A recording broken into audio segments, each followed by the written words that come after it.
में क्या है कि आज के टाइम में हम लोग के लाइफस्टाइल में मोटापा बहुत ज़्यादा है। हर पेशेंट आके यही बोलता था कि डॉक्टर साहब मेरा लीवर फैटी है, लीवर फैटी, लीवर में सूजन आ गई है। तो लीवर फैटी जो है हमारी लाइफस्टाइल के कारण से है, क्योंकि हम लोग की लाइफस्टाइल ऐसी हो गई कि हम घर से भी गाड़ी से निकलते हैं, घर के अंदर जब लौटते हैं तो भी गाड़ी से। तो वॉक करना तो हम लोगों ने बंद कर दिया है। मैक्सिमम हफ्ते में 1-2 दिन तो बाहर का खाना हो जाता है, खाने का क्वालिटी ऑफ फूड चेंज हो गया, जिसके कारण से मोटापा और हम लोग का पेट निकल रहा है।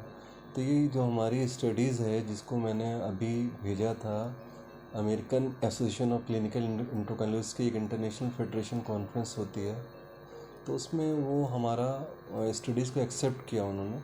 उसमें यही है कि हमने 200 इंडियन जो नॉर्थ इंडियन पेशेंट्स थे उनको लिया था। उनमें जो जिनको भी फैटी लीवर था, उनमें हमने एक टेस्ट करके देखा, ग्लूकोज टॉलरेंस टेस्ट। तो उसमें जब देखा तो ये पाया गया सब में टेंडेंसी है शुगर बढ़ने की। तो उसको हम लोग प्री डायबिटीज़ बोलते हैं, डायबिटीज़ से पहले की स्टेज, जिसको प्री डायबिटीज़ बोलते हैं। तो अगर वो अपना जो NFLD होते हैं, नॉन अल्कोहलिक फैटी लीवर, तो ये हर पेशेंट्स में मिला और उन पेशेंट्स में प्री डायबिटीज़ होने की संभावना बहुत थी। उनके टेस्ट हमने कराए तो उनमें कोलेस्ट्रॉल लेवल बहुत हाई मिला। शुगर का लेवल जब मीठा खाते थे तो जम कर जाता था, वैसे नॉर्मल रहता था। मैक्सिमम की पेट निकले, तून निकली हुई थी। तो उनमें कहीं ना कहीं जो प्री डायबिटीज़ का क्राइटेरिया सबको जा रहा था। तो वो 200 पेशेंट श्योर शॉट थे कि आने वाले 3 से 5 सालों के अंदर उनको शुगर हो जाएगा। तो एक यही एविडेंस है कि अगर हम NFLD को कंट्रोल कर लें तो अपनी डायबिटीज़ को रिवर्स कर सकते हैं। सर, क्या इस शोध के आधार पर भविष्य में इलाज या रोकथाम की कई कोई नई रणनीति बन सकती है? हाँ, बेसिकली ये लीवर डिसऑर्डर है। अगर हम लीवर को कंट्रोल करके रखें तो हम डायबिटीज़ को नहीं होने देंगे। कंट्रोल कैसे होगा? लीवर को आप शुरुआत बचपन से ही हमारे पेरेंट्स को आदत डालनी होगी अपने बच्चों को एक्सरसाइज की, क्योंकि हम लोग के घर में सिखाया नहीं जाता है ना कि वॉक कितना ज़रूरी है। तो वो हमारे लिए इररिलेवेंट हो जाता है। किसी पेशेंट को आज हम समझाते हैं वॉक करो वॉक करो, नहीं, वो छोड़ देता है, नहीं करता, मजबूरी में करता है, डायबिटीज़ होने के बाद चालू करता है। अगर वो पहले करता तो डायबिटीज़ ही नहीं होती। अगर बचपन से कोई आदमी फिटनेस के प्रति है तो मेरा मानना है कि डायबिटीज़ नहीं होगी, भले ही कितना जेनेटिक फैक्टर हो उसको। युवा डॉक्टरों को और शोध के छात्रों को आप क्या संदेश देंगे? मैं ये कहना चाहूँगा, जो आपके सोच मतलब क्या है, आपके जो डेली के डेली जो प्रैक्टिस में जो पेशेंट आते हैं उन्हीं पे ही हम बहुत सारी चीज़ें देख सकते हैं, उन्हीं से हम चीज़ों को सीख सकते हैं और उन्हीं चीज़ों को हम प्रेजेंट कर सकते हैं। क्वेश्चन है, अंतर्राष्ट्रीय मंच पर हत्या का प्रतिनिधित्व करना आपके लिए कैसा अनुभव रहेगा? बहुत अच्छी बात है मेरे लिए तो, क्योंकि अमेरिकन डायबिटिक एसोसिएशन में मैं जाता हूँ, ये उससे बड़ी संस्था है और पूरी अमेरिकन्स की है। इसमें हमारे दूसरे कॉन्टिनेंट्स के लोग कम ही होते हैं इसमें, जो उनके प्रेजेंटेशन में, उनके आर्टिकल सबमिशन में। एक अच्छा लक है कि मेरा आर्टिकल उन्होंने सबमिट किया इस NFLD को लेकर, नॉन अल्कोहलिक फैटी लिवर को लेकर। सर, इस शोध को पूरा करने में आपको किन चुनौतियों का जैसे सामना करना पड़ा, क्या लगा आपको, कैसा नहीं, अनुभव? क्योंकि हमारे तो मेरी प्रैक्टिस में मैक्सिमम डायबिटिक पेशेंट्स हैं और मरीज़ समझदार हैं और उनको समझाने पे ही होता है कि आप ये इन चीज़ों को फॉलो करो। तो इसमें कोई बहुत ज़्यादा दिक्कत नहीं हुई, हाँ, लेकिन डाटा कलेक्ट करने में दिक्कत हुई।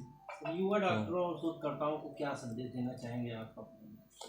मैं तो यही देना चाहूँ कि हर डायबिटीज़ पेशेंट्स को आप समझाएं कि उस जनरेशन को तो डायबिटीज़ हो गई है, जो उनकी नेक्स्ट जनरेशन को डायबिटीज़ ना होने पाए, उसके लिए विभिन्न उपाय और विभिन्न इंटरवेंशन बताएं, कि ताकि मरीजों पे दवाओं का बर्डन ना बढ़े। क्योंकि हम लोग किसी पेशेंट के लिए दवाएं खरीदना बहुत बड़ी बात होती है, डॉक्टर की फीस।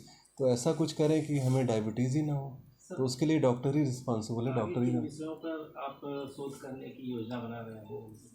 अभी पहला मेरा मेन एम है, क्योंकि हम एक नेशनल कॉन्फ्रेंस कर रहे हैं अभी 13, 14, 15 अयोध्या में। तो वो RSSDI है, research society of diabetes in India, जो डायबिटीज़ की सबसे बड़ी सोसाइटी है, जो हमारी रिसर्चर्स देखती हैं इंडिया में। तो उसकी एक नेशनल कॉन्फ्रेंस हम कर रहे हैं, यूपी चैप्टर। वो यहाँ रॉयल हेरिटेज में है, 13, 14, 15, आप सभी लोग निमंत्रित हैं उसमें। उसमें इंडिया से सारे हमारे डायबिटोलॉजिस्ट और जितने भी बड़े बड़े हमारे रिसर्चर्स हैं वो आके अपने प्रेजेंट करेंगे। 3 दिन अपने वो लेक्चर्स, और जो जो नई रिसर्चर्स हैं उस पर आएंगे। उसमें डॉक्टर शशांक जोशी हैं, लीलावती के हमारे डीन हैं, डॉक्टर मुरुगनाथन है जो हमारे association of physician of India के जो प्रेसिडेंट हैं, तो सारे मतलब नामचीन डॉक्टर्स उस दिन रहेंगे यहाँ पर। तो अभी तो मेरा और मैं ऑर्गेनाइजिंग सेक्रेटरी हूँ उस कॉन्फ्रेंस का, तो अभी तो मेरा मेन एम है इस कॉन्फ्रेंस कराने का।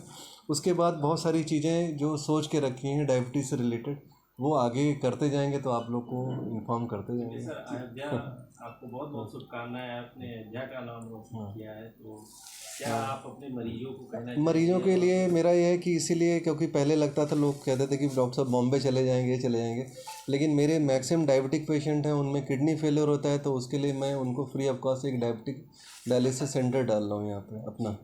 अभी पीछे हमारा कंस्ट्रक्शन चल रहा है, तो उसमें हमारे जितने भी गरीब पेशेंट हैं सबको फ्री ऑफ कॉस्ट डायलिसिस होगी। तो क्या सर इतना ही कर रिसर्च सकते हैं। भी किया जाएगा वहाँ पे, तो आप सेंटर रिसर्च तो हमारी पढ़ाई तो उसमें चलता ही रहता है। हमारे क्लिनिकल प्रैक्टिस में तो डेली का डेली कुछ चीज़ें नई होती है, वो हमें सिखाती हैं, हम उसको लोगों को बताते हैं, कहीं ना कहीं प्रेजेंट करते हैं।